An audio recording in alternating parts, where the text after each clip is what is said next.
안녕하세요. 네, 임상순입니다. 중국 사회 고발 355번째는 호주와 중국을 발칵 뒤집은 23살의 중국 여성 슈퍼바프 유학생의, 게다가 또 유학생입니다. 예, 새벽 롤스로이스 역주행 충돌 사고편입니다. 와, 이거 참 대단한 사건이 터졌는데요. 사실 사건은 2025년 지난달에 있습니다. 7월 말에 발생이 됐는데 갑자기 8월 10일 이 사건이 대구 주목을 받기 시작하고 있습니다. 예. 중국에서도 발칵 뒤집혔는데 도대체 어떤 사건이고 어떤 이유에서 주목을 받을까요? 지금부터 하나씩 분석해 보겠습니다. 우선 사건 개요를 간단히 요약해 보면 이렇습니다. 7월 27일 새벽에 호주 시드니 동쪽 외곽의 부호촌 지역에서 끔찍한 교통사고가 발생했습니다. 롤스로이스를 몰던 23살의 중국계 유학생 양란란이 역주행으로 차량을 몰다가 마주오는 정상 운행 차량인 벤츠를 정면으로 들이박았습니다. 해당 지역의 주민들이 잠에서 깨어날 정도로 엄청난 굉음이 발생했다는데요. 이 사고로 피해 차량을 운전했던 벤츠 기사는요, 출동한 긴급 구조대가 무려 1시간가량을 애쓴 끝에 대파된 벤츠 차량에서 운전사를 구조할 정도였다고 합니다. 병원 진단 결과 벤츠를 운전했던 운전기사는 척추골절, 갈비뼈 골절, 고관절과 대퇴골 골절 등의 심각한 부상을 당할 정도로 피해가 막심했지만 놀랍게도 롤스로이스를 몰았던 가해자 양란란은 멀쩡했다고 합니다. 이야, 이거 롤스로이스가 대단하네요. 그런데 놀랄만한 두 가지 사실이 있습니다. 첫째는 출동한 경찰에 의해서 역주행을 했으니까 양란란이 음주운전 테스트를 요구받았겠죠, 당연히. 그런데 놀랍게도 양란란은 음주 테스트를 거부했고요. 또 웬일인지 호주 경찰조차도 더 이상 음주 테스트를 결국 실시하지 않았다는 겁니다. 아니, 양란란이 음주 테스트는 거부했지만 경찰서에 끌려가긴 했는데요. 야, 이 호주 경찰도 이게 물러 터졌네요. 두 번째로 놀라운 거는 이게 사실 더 놀라운 건데요. 보석금을 무려 7천만 호주 달러, 위안화로 하면 약 3억 3천만 위안. 우리 돈으로 하면요, 하나로 약 635억 2천만 원. 이거를 보석금을 내야 되는데, 불과 몇 시간 만에 그것도 단번에 송금하고 풀려났다는 겁니다. 아니, 불과 23살에 불과한 유학생이 어떻게, 우리나라 돈으로 약 635억 2천만 원이라는 엄청난 보석금을 단번에 송금 처리할 수 있었을까요? 이렇다 보니 양난란에 대한 수많은 의문점들이 바로 발생하기 시작할 수밖에 없습니다. 첫 번째, 예전에 우리 유행하던 말로 너가 아버지는 누구냐? 뭐 이런 생각이 들겠죠. 너가 아버지는 누구? 아, 불과 23살에 불과한 양란란이 유학생 신분으로 호주 시드니 부천에서 사는 것도 그런데 이게 엄청난 거액의 보석금을 단번에 해결해요. 그럼 그 배경이 어마무시하다는 거 아닙니까? 둘째, 얼마나 대단한 배경이길래 호주 경찰이 음주 테스트를 하다가 말아버렸을까요?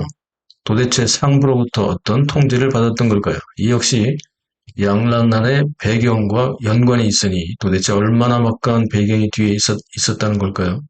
셋째, 양란란에 대해 중공의 호주 해외 스파이 공작을 하는 비밀 경찰 조직은 물론이고 호주의 첩보기관에서조차도 양란란의 신분에 대해 함구를 하면서 신분 은폐에 동조하고 있다는 얘기가 언론을 통해서 흘러나올 정도로 양란란의 신분도 가짜가 아닐까 의심조차 의구심조차 들고 있다는 겁니다. 도대체 얘 누굽니까 이게?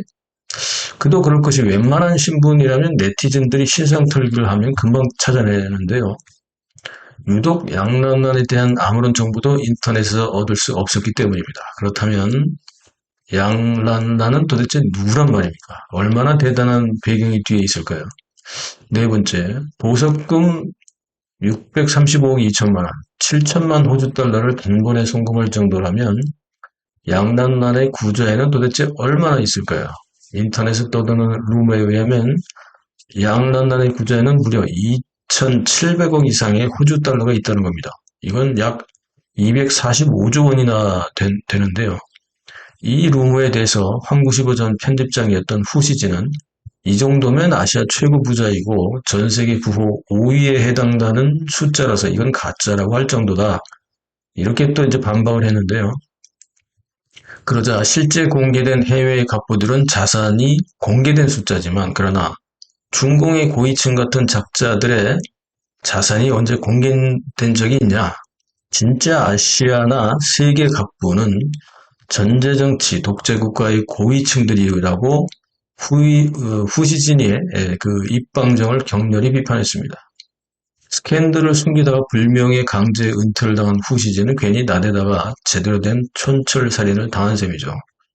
어찌됐든 이것이 보석금도 그렇고 그리고 양난단의 구자에 있는 2,700억 이상의 호주 달러도 그렇고 이 숫자가 다소 과장돼 있다 하더라도 엄청난 배경은 분명히 우리가 의심할 만한 그런 근거가 있습니다. 그죠? 자, 다섯째, 양난나는 시드니 부천의 경치가 좋은 호화 아파트의 맨 꼭대기층에 또 살고 있대요. 이거 뭐 꼭대기층 뷰가 좋으니까 제일 비싼 데 아닙니까? 게다가 이 아파트 가격만 해도 1,000만 호주 달러를 넘는다고 하는데요. 1,000만 호주 달러면 뭐 최소 약 91억 정도 이상이 되고 롤스로이스도 2대나 있다네요. 이번 사고가 난 차량은 2025년 신형 롤스로이스로 약 100만 US 달러, 그러니까 한 14억 이상이라고 하는데요. 야, 이걸 2대나 갖고 있고요.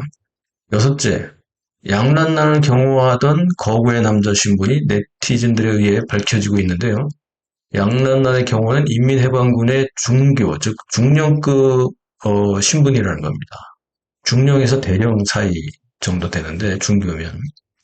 그렇다면 양난난은 어쨌든 이런 정도의 보디가드를 데리고 있다는 정도면 보통 배경이 아니죠. 자, 일곱째, 양난난이 이렇게 많은 돈을 가진 거부라는 것은요, 호주의 철광석을 중국으로 수출하는 사업과 연관이 있고, 이 사업권을 가진 양상쿤 집안의 후손이라는 추측이 가능하게 합니다. 이를테면 중공의 원로들은요, 중국의 필요에 의해서 각국의 자원 공급 사업의 독점권을 각 패밀리들이 나누어 가졌는데요. 이를테면 뭐 석유라든지 철광석이나 석탄 같은 식으로 중공의 원로들 집안에서는 이거를 나누어 독점을 했죠. 서로 안 싸우고. 이건 뭐 알려진 비밀이죠. 왜냐하면 이렇게 많은 돈을 중국에서 해외로 빼돌리기란 웬만한 배경으로도 쉽지 않다는 거죠. 한다면 하나는 외교 행랑을 통해서 계속해서 오랜 기간 동안 중국에서 호주로 돈을 빼돌려야 하는데 이게 쉽습니까? 또 다른 하나는 호주와의 합작 투자금 명목으로 공식적으로 해외로 투자해서 빼돌리는 건데 이 두 가지도 사실 쉽지가 않죠. 그렇다면 가장 쉬운 방법은 현지 자원 공급 독점권을 통해서 호주에서 발생된 이익금이나 이 돈을 현지에서 그냥 빼돌리는 방법이 가장 적합하다는 거죠. 자, 그렇다면 양난나는 전 국가주석 양상쿤 패밀리일까요? 양상쿤은 아시다시피 덩샤오핑에 의해서 숙청되었고 1998년에 사망을 했지만 그의 패밀리들은 이후에 호주로 정착하면서 혁명 후에 홍색 귀족들끼리의 일종의 암묵적 합의에 따라서 해외에서는 잘 살고 있고 호주의 철광석을 중국에 수출하는 사업권을 가지고 있었을 것입니다. 그런데 인터넷에는 또 다른 의혹이 제기되고 있는데요. 과연 양란란이 본명일까 하는 겁니다. 신분을 속이고 있으면서 본래의 성인 양씨를 쓰면 바로 양상쿤 패밀리와 연결이 되기 때문에 이렇게 하지 않았을 것이라는 거죠. 당연하겠죠. 그렇다면 누가 연결이 될까요? 바로 시진핑의 친남동생입니다. 시진핑의 친남동생인 시위안핑은 이미 호주 국적을 취득하고 있고 무역업에도 종사하고 있습니다. 예. 시진핑이 총석에 올라간 뒤부터는 해외로 나가 있죠. 그전에는 물론 지방에서 그 고위직을 한 적도 있긴 합니다만 어쨌든 이 시진핑 시대에는 소위 말하면 시진핑의 자산을 해외에서 관리하는 그 집사 노릇을 하고 있다고 볼 수 있거든요. 그리고 2000년에 전처와 이혼하고 2005년부터 가수 출신이었던 한 여성과 호주로 옮겨가서 생활하고 있다는 소문이 계속 있죠. 이 정도 급이 된다면, 즉 시진핑의 남동생 시위안핑 정도 급이 된다면 양난란의 신분이 왜 아무리 뒤져도 나타나지 않는지, 위에서 언급한 막대한 자금과 엄청난 신분의 보디가드, 호주 당국도 어쩌지 못할 정도의 배경이 도대체 누군지가 설명이 되겠죠. 자, 양란나는 어쨌든 8월 15일 호주 법정에 서야 한다고 합니다. 피해를 당한 벤츠 기사는 호주의 유명한 뉴스 앵커의 운전기사였는데요. 전신이 앞에서 소개드렸던 것처럼 이것저것이 부러지면서 골절로 인해서 엄청난 부상을 당했으니까 당연히 민사 손해배상을 걸었고요. 8월 15일이 바로 민사소송이 열리는 날이기 때문입니다. 그렇다면 호주 법정에서 민사소송을 진행하는 과정에서 양란난이 어떤 인물인지, 누가 배경인지, 누가 이제 누구냐, 이런 대답을 찾을 실마리를 찾을 그런 가능성이 높아지죠. 그러면 결국 찾아지겠죠. 자, 양란난은 도대체 누구일까요? 근데 또 하나의 문제가 있습니다. 중국을 발칵 뒤집어 놓은 23세, 23살의 중국계 호주 유학생 양란란. 중국 인민들이 이 사건에 대해서 어떤 반응들이 있을까요? 지금 엄청나게 반응들이 나오고 있는데, 다음 방송에서 추가로 중국 내 인민들의 반응에 대해서, 준비하겠습니다. 차이나 사회고발 뉴스 시청해 주셔서 감사합니다.